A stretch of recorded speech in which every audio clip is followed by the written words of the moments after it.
నారా చంద్రబాబు నాయుడు గారు మీరుండేటువంటి లింగమనేని రమేష్ దా ప్రభుత్వందో అర్థం కానటువంటి ఒక ఇంట్లో మీరు ఉంటున్నారు కదా, అది లింగమనేని రమేష్ గారిదా లేదా ప్రభుత్వాందా సిఆర్డీఏదా? ఇంతవరకు క్లారిటీ కూడా ఎవడు. లింగమనేని రమేష్ గారిని సిఆర్డీఏకి ఇచ్చానంటది, సిఆర్డీఐ ప్రభుత్వానికి ఇచ్చానంటది, ప్రభుత్వం మాకు సంబంధం లేదంటది. నారా చంద్రబాబు నాయుడు గారి శ్రీమతి గారేమో నేను అద్దె కడుతున్నానంటది. ఏంటిదంతా అంటే ఎంత తిరకాసు ఉంటుందో చూడండి ఒకసారి ఇళ్లలో. ఆ ఇంటికి జగన్ గారు ఉండగా 2024 జనవరిలో కరెంటు బిల్లు ఇవ్వండి. మంగళగిరిలో యూనివర్సిటీ దగ్గర పవన్ కళ్యాణ్ గారు బస్ చేస్తున్నారు కదా, లింగంలేని రమేష్ గారి దగ్గర కొనుక్కున్నట్టున్నారు కదా ఆఫీస్ కట్టుకున్నారు, దాంట్లోనే ఇప్పుడు ఇల్లు కూడా కట్టుకున్నారు కదా. జగన్మోహన్ రెడ్డి గారు ఉండగా 2024 జనవరిలో కరెంటు బిల్లు ఇవ్వండి. ఈ జనవరిలో 2026 జనవరిలో కరెంటు బిల్లు, మీరు 2 కరెంటు బిల్లు ఆన్లైన్లో పెట్టండి, మీడియాకి రిలీజ్ చేయండి. భారం పెరిగిందా పెరగలేదా? ఏ సామాన్యుడినైనా మీరు కదిపి చూడండి. విద్యుత్ ఛార్జీలు అంటే మీరు ఎంతసేపు ఆ బేసిక్ ఛార్జ్ మేము పెంచలేదంటారు, మరి ట్రూ అప్ ఛార్జీలు వివిధ రకాల పేరుతో మీరు ప్రజల మీద మోపుతున్నటువంటి భారం మీది కాదా, మీ అసమర్థత కాదా అని అడుగుతున్నాను నేను. కరెంటు బిల్లు మీ బండారం బయటపడిపోద్ది కదా, మీరు తీయండి. ఎంత పెద్దగా ఎక్కువ అక్కర్లా, మీ ఇద్దరి కరెంటు బిల్లు మీరుండే ఆ ఇంటిది, వారుండేటువంటి వారి మకా ఉంది, ఈ 2024 జనవరి 2026 జనవరి రెండిటి కరెంటు బిల్లులు పెట్టండి ఒకసారి మీరు. ఇకపోతే ఆయన 2022 దుర్వినియోగం చేశారు జగన్మోహన్ రెడ్డి గారి ప్రభుత్వం అంటారు. అసలు ఈ రాష్ట్రంలో ఉన్నటువంటి అందరి భూముల్ని 22A రిజిస్టర్లో పెట్టినటువంటి 90% రికార్డు అంతా ఎప్పుడు పెట్టారు? 2016, 17, 18 ఈ 3 సంవత్సరాల్లో ఆంధ్రప్రదేశ్ రాష్ట్రంలో ఉన్నటువంటి దాదాపుగా 22A రిజిస్టర్లో ఉన్నటువంటి, అంటే 22A రెవెన్యూ ప్రొహిబిటరీ రికార్డులో ఎవరు ఎక్కించారు? ఎవరు ప్రభుత్వం ఎక్కించింది? ఇది దుర్మార్గం కాదా? ఇంత పచ్చిగా రికార్డు దొరుకుతుంది కదా, అసలు అంటే ఎంత బరి తెగించి మీరు మాట్లాడతారు. ఛాలెంజ్ చేస్తున్నా ఎవరినైనా సరే, రండి వెళ్దాం.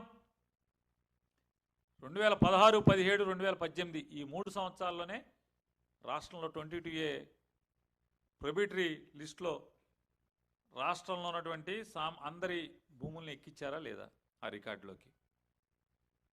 జగన్ గారి ప్రభుత్వంలో ఏమైనా ఎక్కించారా? ఆన్లైన్లో పెట్టండి రికార్డ్ని, లేదా విలేకరులందరికీ కూడా కేవలం మీ ఛానల్స్ అంటే మీ సొంత ఛానల్స్ కాదు, అందరి ఛానల్స్కి ఎక్రిడిషన్ కార్డు ఉన్నటువంటి ప్రతి విలేకరికి ఆన్లైన్లో కొట్టుకు చూసేట్టుగా 22A లిస్టులో ఎప్పుడెప్పుడు బ్యాక్ ఎండ్లో ఏ సంవత్సరంలో 22Aలోకి వెళ్ళింది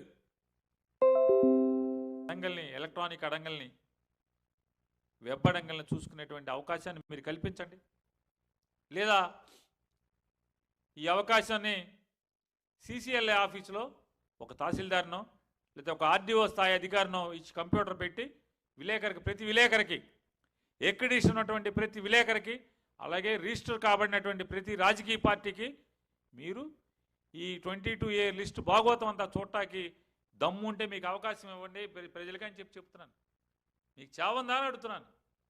లేకుండా తప్పుడు మాటలు, అబద్ధాలు, అసత్యాలు, విషం చెమ్మటం, ఇంకా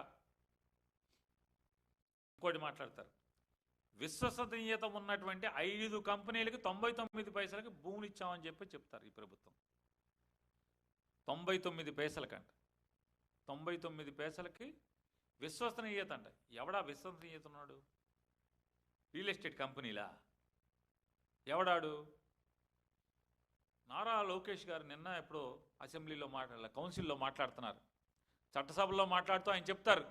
ఏమని మాట్లాడుతున్నారు? నాకు మోడీ గారు, భారతదేశ ప్రధానమంత్రి మోడీ గారు గుజరాత్ ముఖ్యమంత్రిగా ఉన్నప్పుడు టాటా కంపెనీకి సంబంధించినటువంటి కార్ల పరిశ్రమకి రూపాయికి ల్యాండ్ ఇచ్చాడు, ఆయనే నా స్ఫూర్తి, దాన్ని ఛాలెంజ్గా తీసుకుని 99 పైసలకు ఇచ్చానని చెప్పి మాట్లాడుతున్నాడు ఆయన. నారా లోకేష్ నాయుడు గారు, దగా మాటలు కట్టిపెట్టండి మీరు, దగా మాటలు కట్టిపెట్టండి మీరు. ఇది టైమ్స్ ఆఫ్ ఇండియా, ఇది టైమ్స్ ఆఫ్ ఇండియా, ఇది business standard. Tatas to get 1100 acres in Sanad for 400 crore rupees. The Gujarat cabinet today approved proposal to allot 1100 acres of land to Tata Motors at rupees 900 per square meter or 36.42 lakh per acre for setting up the nano plant at North Kotepura near Sanad. The price is slightly higher than the prevailing market rate, and the Tatas will have to shell out 400.65 crore for the land, which according to the government sources they have already taken possession of. చూడండి, 400 చిల్లర కోట్ల రూపాయలకి 1100 ఎకరాలు, ఎకరా 38.42 అనే ఒక మారుమూల ప్రాంతంలో 38.42 లక్షలు చెల్లించి ఇచ్చారు. Government paid 48.11 lakh per acre for sanad land. అంటే వీళ్ళు కట్టిన దానికంటే కూడా అదనంగా ఎక్స్ట్రా కూడా మోడీ గారు గుజరాత్ ప్రభుత్వం వేసి రైతులకు కట్టిందని చెప్పారు. అంటే 400 కోట్ల రూపాయలకి ఎకరా 38.42 లక్షలకి టాటా గారికి మోడీ గారి ప్రభుత్వం ల్యాండ్ ఇస్తే మీరు వక్ర భాష్యం చెప్తున్నారు ఇవాళ. చాలా తప్పుడు కంపెనీలకి, రియల్ ఎస్టేట్ కంపెనీలకి ఎంత దుర్మార్గం అంటే మీరు ఇంకా బరి తెగించి మాట్లాడుతున్నారు. అవునయా, ఇస్తానయ్యా, ఎకరం గజం కాదు, ఎకరం కాదు, మొత్తం ఇస్తా 99 పైసలకి. ఎవరి తండ్రి గారి సొమ్ము, ఎవరి తాతగారి సొమ్ము? నారా లోకేష్ నాయుడు గారు, ఎవరి తాతగారి సొమ్ము మీరు ఇవ్వటానికి? మోడీ గారి పేరు చెప్పారు, మరి మోడీ గారు టాటా గారికి ఇచ్చింది మీరు చెప్పారు. అదే గుజరాత్లో ఇవాళ ఎలక్ట్రిక్ కార్లు తయారవుతున్నాయని చెప్పి మీరు చెప్పారు. మరి అదే కంపెనీ 1100 ఎకరాలపైకి 400 చిల్లర కోట్ల రూపాయలు చెల్లించి భూమి కొనుగోలు చేసింది ప్రభుత్వం దగ్గర.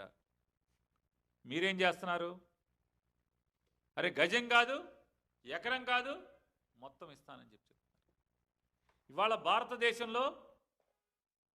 భారతదేశంలో రూపాయికి విలువ పడిపోయిన మాట వాస్తవమా కాదా?